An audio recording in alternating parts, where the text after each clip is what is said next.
we know now that Member of Parliament Lisa Hanna and Member of Parliament Mark Golden have put their hats in the ring for the presidency of the People's National Party, which will take place on November 7. I was listening to Michael Phillips. He said he wasn't ready for it. I'm told that Damian Crawford is still considering. I haven't heard anything about Mr. Robertson, who people think that he should be one of them also. And I did hear Mr. Horn, Julian Robertson, that's Julian, Mr. Horn said he was thinking about that, but from what I got yesterday, I only know for a fact that Ms. Hanna and Mr. Golding have said we want. Because they've outrightly declared. Yeah, and Mr. Phillips has said it's not his time now. So Crawford has indicated interest according to this article, but has said he's consulting with delegates before declaring his candidacy. Julian Robinson, says the article, is also seen as a possible contender. Yeah. So, by the way, Mr. Robinson interesting has stepped times, down yes, as the General Secretary of the People's National Party. Interesting times for the PNP.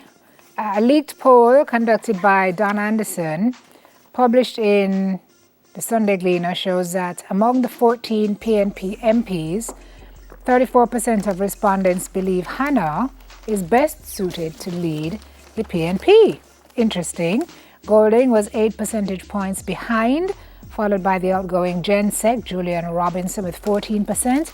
Then Paulwell, 5%. Mikhail, 2%. Yep.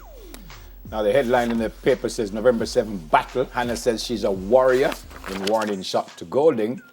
And in the story it said amid fracas, or fracas, fracas, on the inside of the PNP's National Executive Council meeting.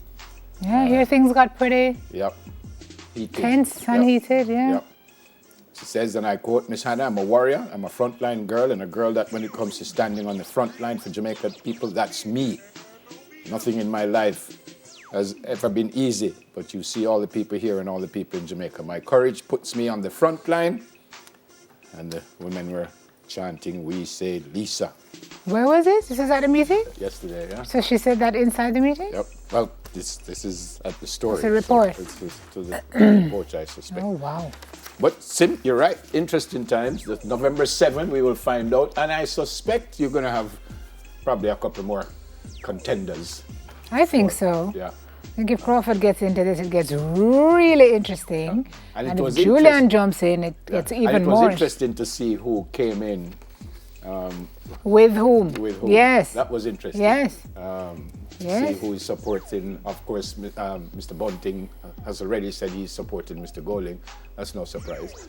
But it was interesting to see who was saying. Golding posted yesterday, cometh the hour, cometh the man. Or when woman. he entered. This is Golding yesterday. So, I mean, it's dramatic from the start. It's fun. It's but fun. I know the I was reporters. trying to remember, Sim. I was trying to remember. For this.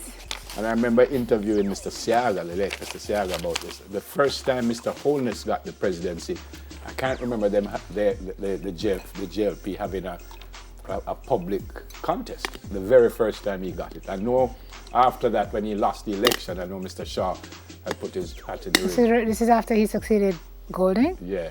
I believe there was a mechanism in place that he was almost appointed. That's my point. I can't remember them having a leadership fight. I know when he lost the election and race.